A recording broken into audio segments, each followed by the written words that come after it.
No, you don't have to. You don't have to watch it. Seeing as Daniel has been so keen on recording these lessons and sermons, it's an opportunity, I suppose, to go over some of those that we've done in the past and revisit them. But this one in particular I wanted to do, and it kind of follows on from our Bible studies in Mark and in Luke. And one of the things that comes out of it, especially in the Gospels, and especially for me, is the teachings of Jesus about how people are treated. And of course, the interesting thing is that Jesus himself was well known for his good works, not just his miracles, but his good works. And people talked about him.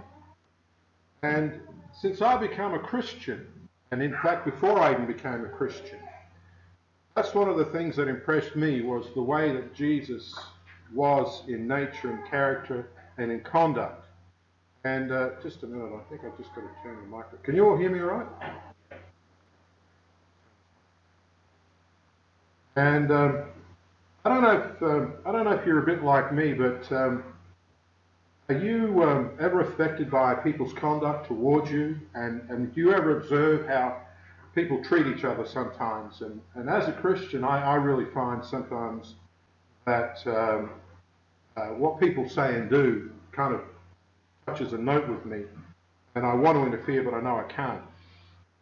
But as a Christian, and one reason I remain a Christian, and one reason I became a Christian, is not simply just because of the Word and the truth and everything, but because Jesus lived the Word. In other words, he lived in a way that really epitomized his teaching. And of course, his greatest teaching is, you shall love the Lord your God with all your heart, with all your mind, with all your soul, and your neighbor as yourself. And he said, on these two depends the whole law and the prophets. And he not only taught it, but he also practiced it. And as you read through the Gospels, you begin to realize just how Jesus treated people, okay? And more importantly, to me, and I know this is quite difficult to comprehend sometimes, is that Jesus still treats me the same way. When he started at the beginning at my conversion and salvation, treating me the same way, and I'm not suffering in his care whatsoever. When I read the Gospels, though, and I learned about Jesus, and that's something that we all have to do for ourselves, one of those, as I said, one of the points that impressed me was how he treated people of his particular time. And of course, in his time, the first century, it was a very harsh period to live in. And in particularly if you were in Jerusalem or in Judea, and in that region down there, Samaria, you were under Roman rule. And the Romans were not exactly noted for being nice people.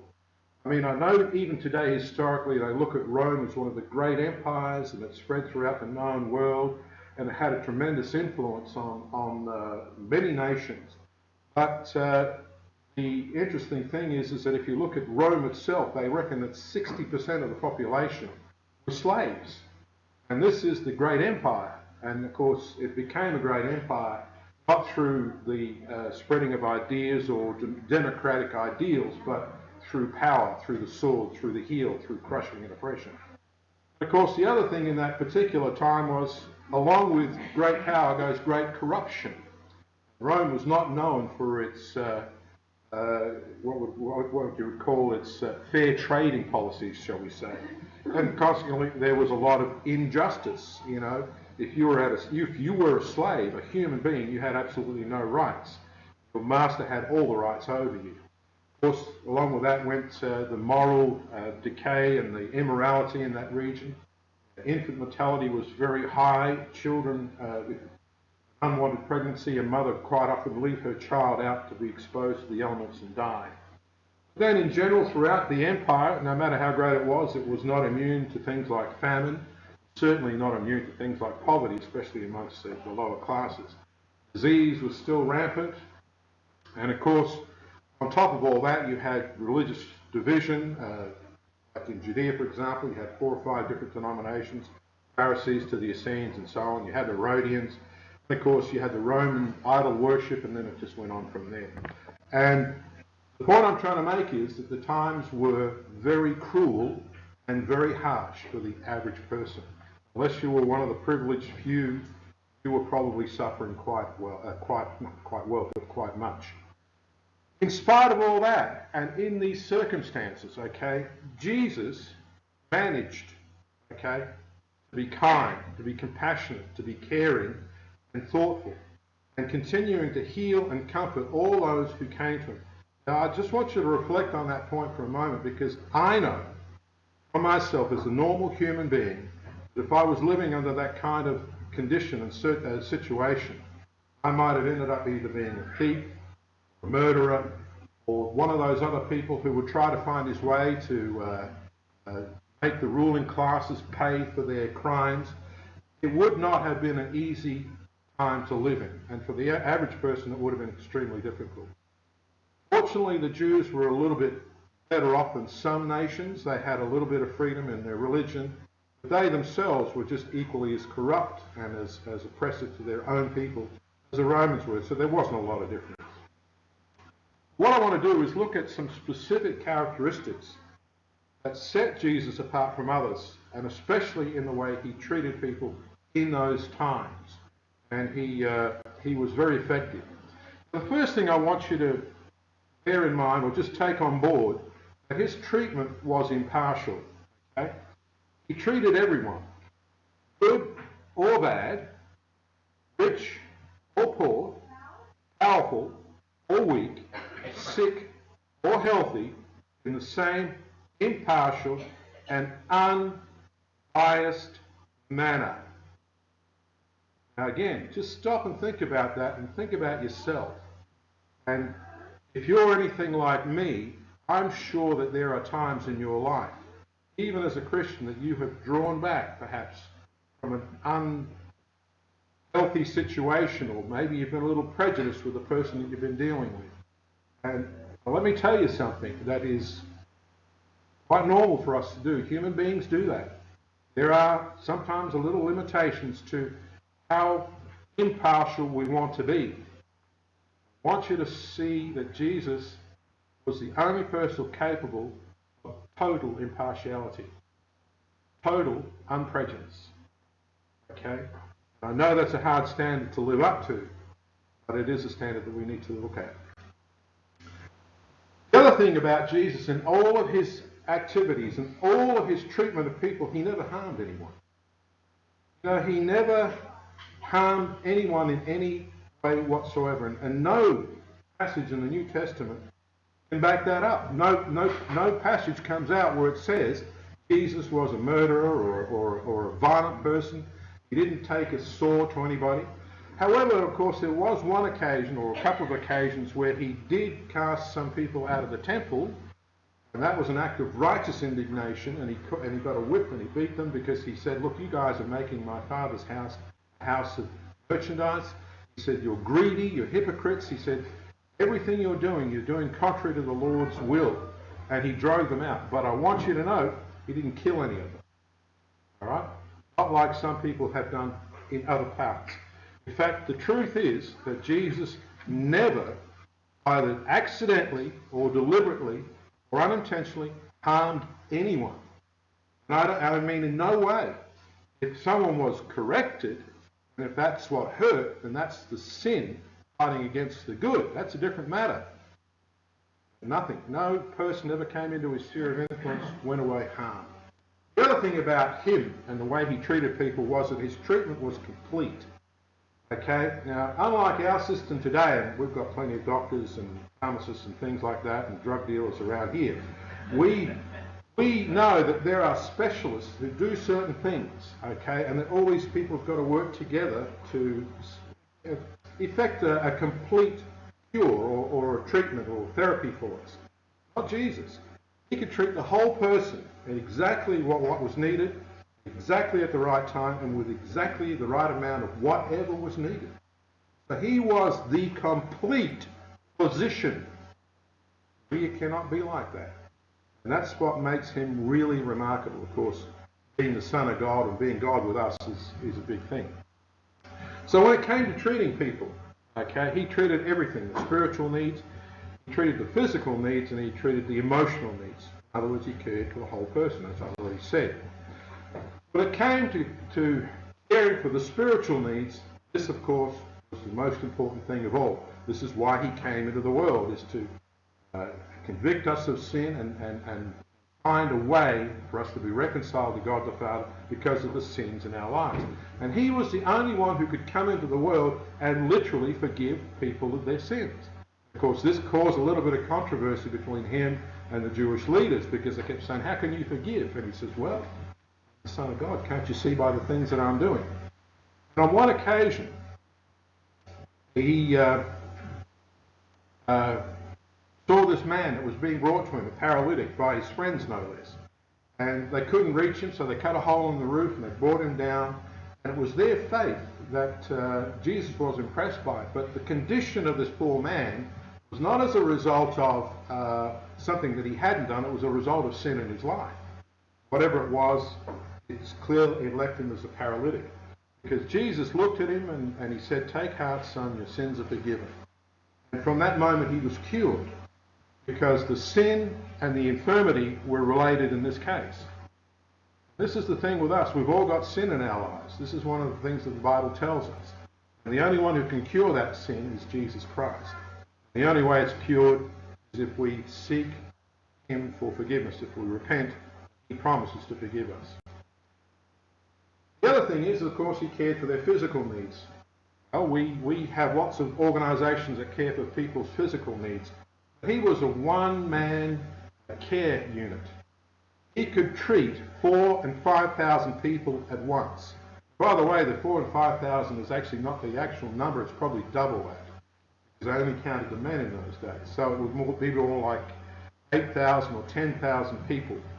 And he fed them. And the reason he fed them was because if they came to him and they walked from many, many parts of the country, and then they had to go home, of course they couldn't carry enough food. And on one occasion they were with him for 3 days. 3 days listening to him. How many of us read our Bible for 3 days? How many of us bother to even listen to a lesson for 3 days? We don't. They did. There was such passion, such desire in their hearts to hear and listen to him. And then he, realizing how much they had given up to come and listen to him, he said, I have compassion on these people. I don't want them to go away hungry, and I don't want them to collapse on the way. So he fed them. He fed them completely, satisfied them all, and there was leftovers, which we studied in Mark so far. Only Jesus was a total carer, and he cared for people's condition physically and spiritually.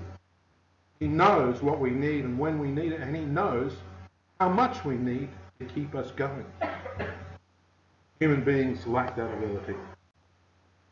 Finally, when it comes to the emotional needs, he is the master carer here as well. And only he can comfort and care and support in any situation. It's funny today, you know, we have a lot of carers, we have a lot of psychological helpers, and, you know, many of the good ones, of course, are religious-based organisations, Christian organisations. But the fact of the matter is that anyone has access to that, reach out to God, and be assured of comfort, of course, if they have a relationship with him. But I think the truth is that most of us don't believe that Jesus will actually give us comfort in this world. We look for comfort in other ways, in other places, and in other situations, or perhaps in substances. But I'll show you this little example here in Luke 7, where he says he was approaching a town. And there was a funeral procession on the way out. Of course, there's a large crowd, and there was a mother, and of course they were following this coffin. And Jesus saw this woman, it says in verse 13, and his heart went out to her, and he said, don't cry. Now, why was she crying? Because she had an only son. She'd lost her only son. I've got an only son, and let me tell you, I would feel devastated at his loss, especially as a young child.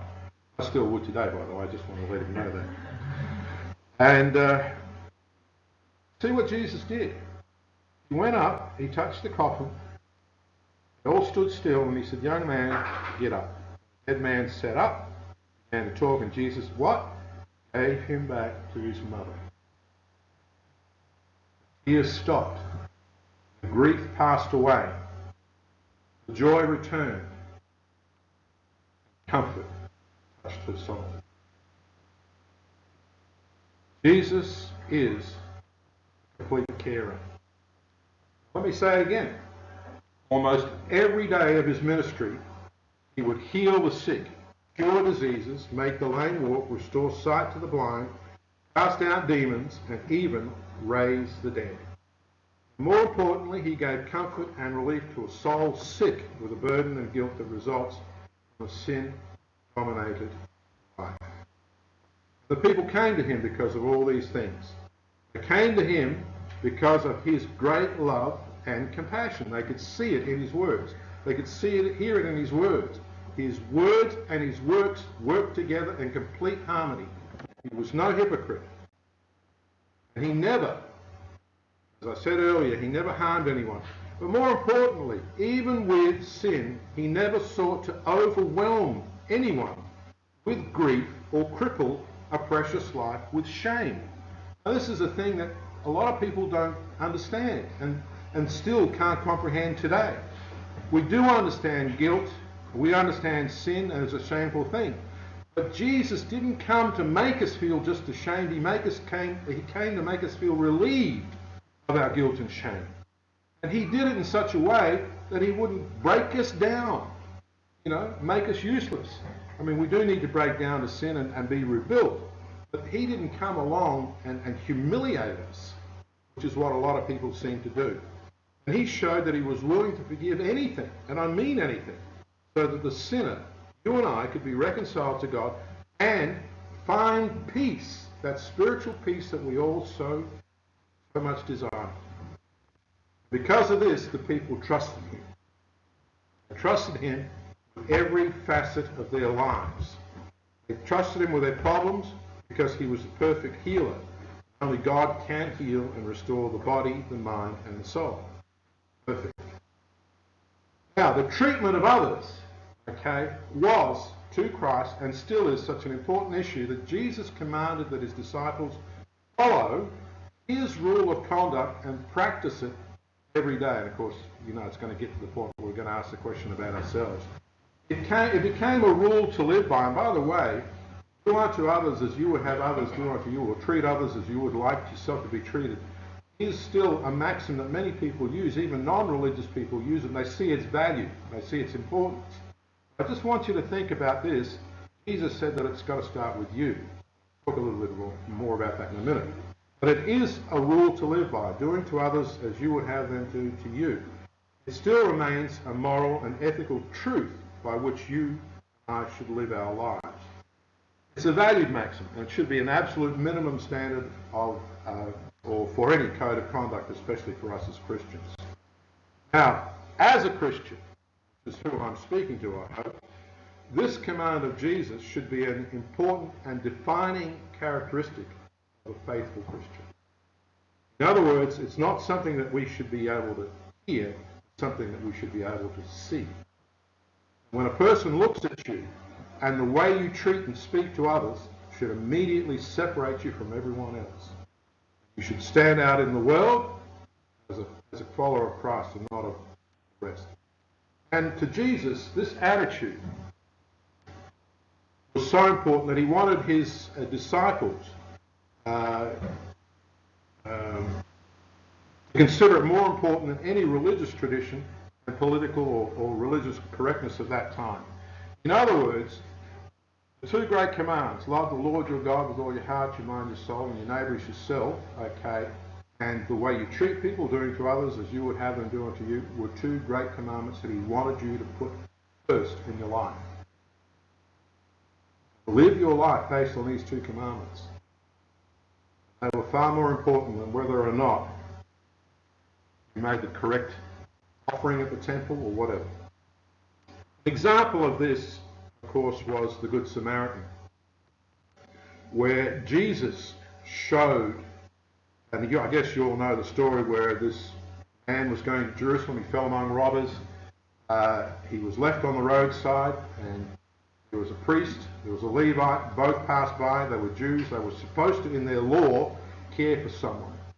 But both seemed to ignore him. A Samaritan who the Jews hated, who they thought was not a righteous kind of person, took care of him, he took him to the inn, he paid for his care, and he said, when I come back, I'll fix up the rest.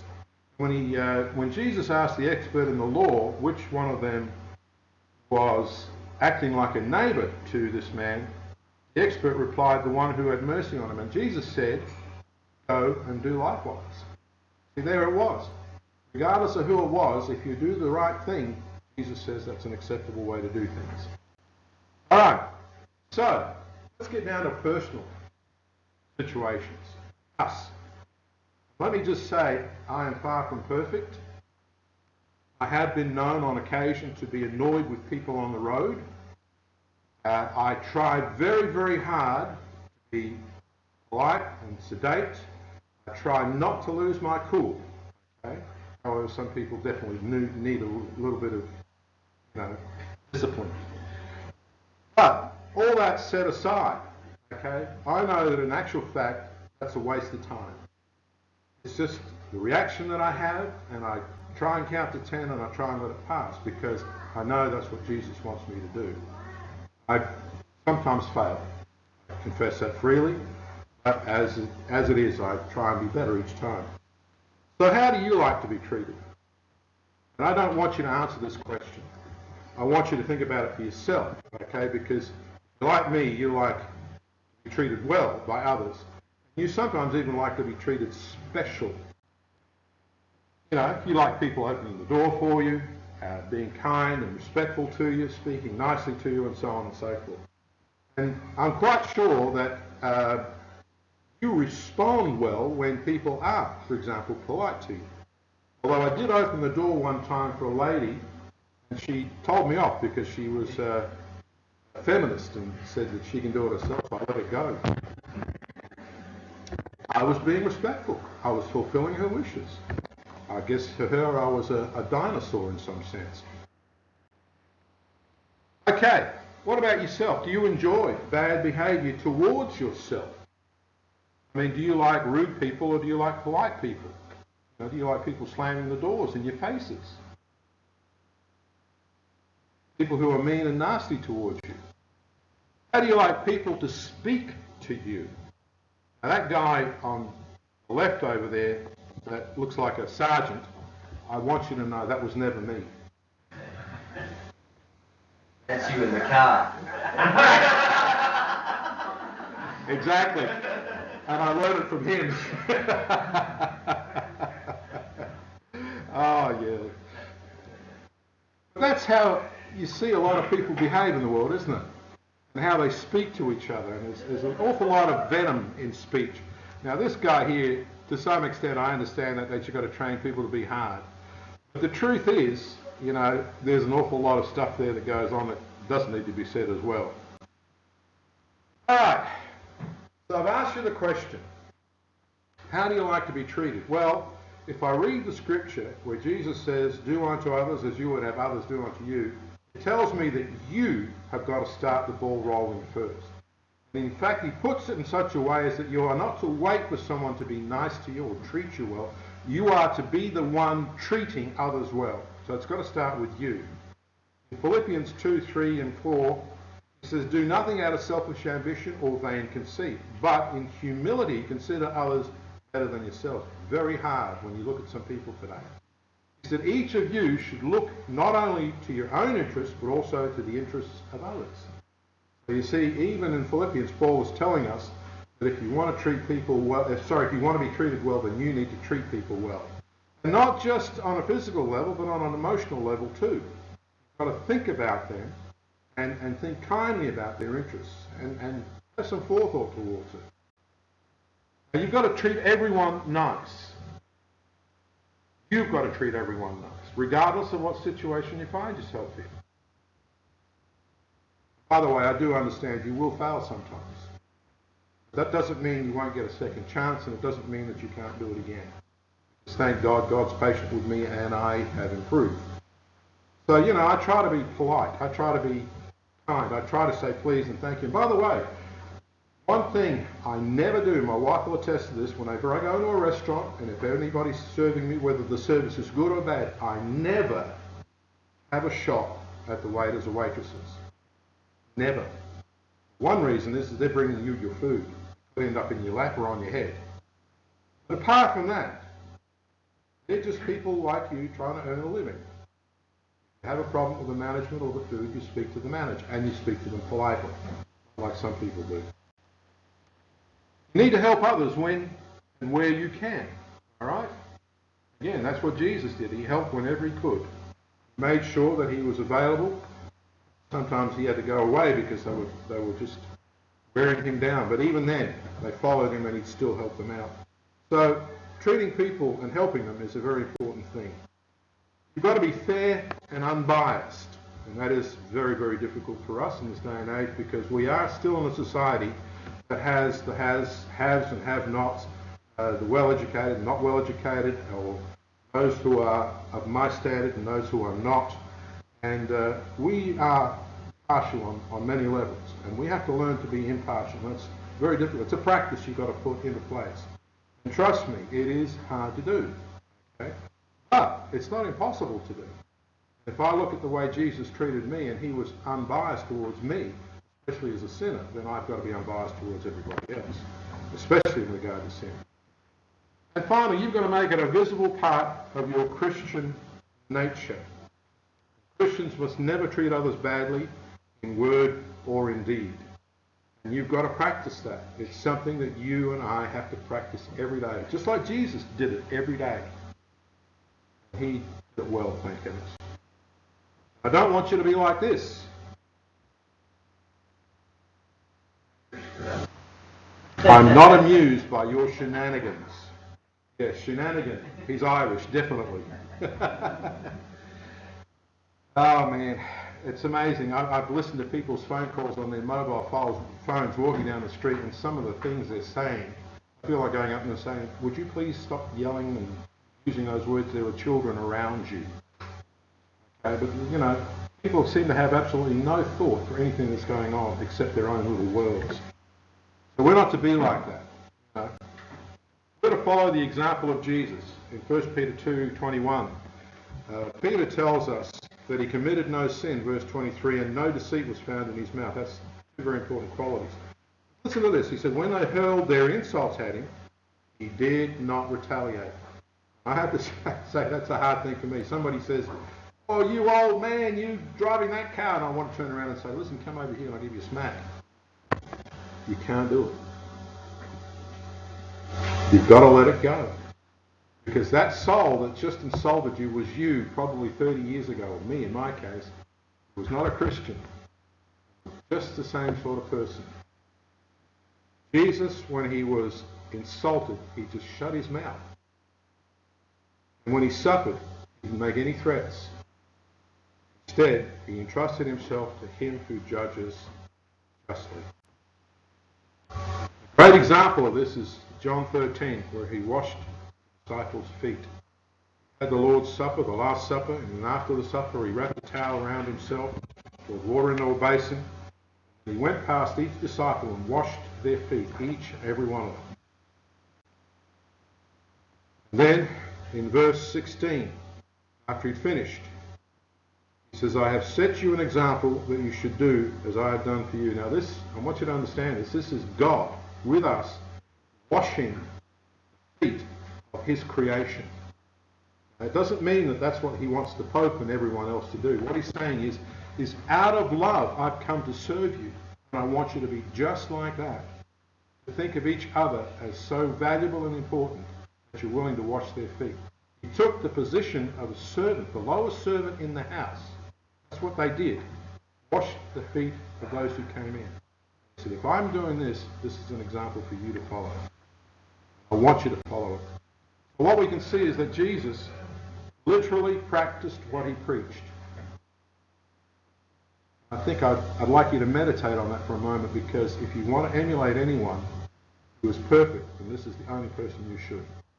He not only practiced what he preached, but he was also a living example, a great example for us all. Therefore, we should do no less I'll ignore that telephone. In Romans 12, 1 and 2, I want to finish on the scripture. Paul writing to the Roman brethren, he says, I urge you, brothers, in view of God's mercy, to offer your bodies as living sacrifices, holy and pleasing to God. That is your spiritual act of worship. Do not conform any longer to the pattern of this world, but be transformed by the renewing of your mind. Then you will be able to test and approve what God's will is. Listen to this. His good, pleasing, perfect will. Thank you, friend.